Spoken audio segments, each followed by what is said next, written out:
Hey guys, welcome to the next part of the video. So let's get started. Number 7. Freeze top row. Here I have some data with headings in the green at the top. If I scroll down, you will see the headings disappear. How do I stop that from happening?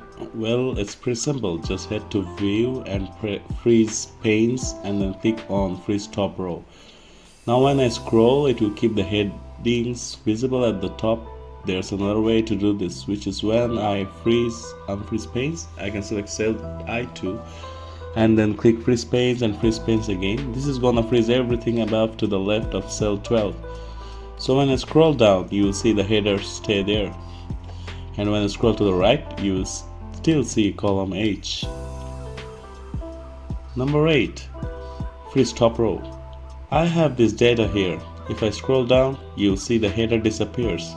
So I can no longer see what happens at the top row. I can solve this by using a table. I click on the cell like this, press Ctrl A and select all, then press Ctrl T to create a table. Click OK and I will change the formatting a little bit, make it light. Now watch what happens when I scroll down. The column headers are replaced by the data headers, so that's another way to freeze the top row. Number 9. Freeze bottom row.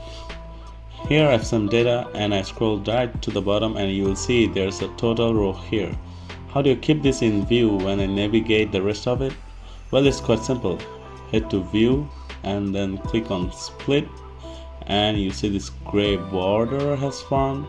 Now I can click up here and then scroll up and down to my heart's content and you'll see the total row stays where it is.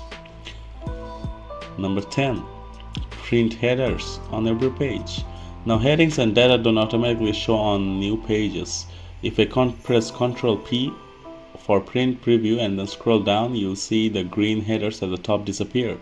They only appear on the first page but not on the second, third and so on. To get these headers to show, all you need to do is go page layout and then click on print titles. And then we go to the rows to repair the top.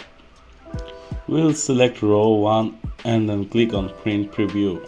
We will see now when I scroll down, the headers remain at the top of every page. Number 11. Move cells with mouse.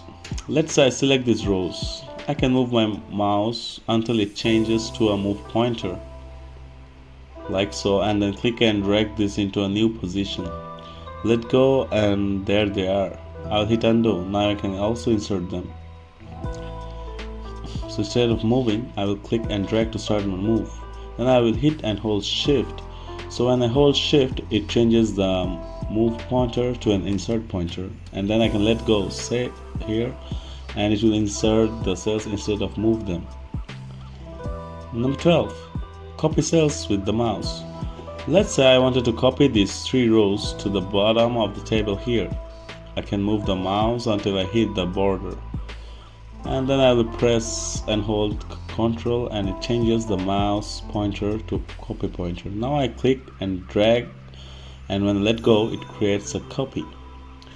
So that's all for today. Thank you for watching the video. I hope you like it. Stay with us to get more videos like this. Adios.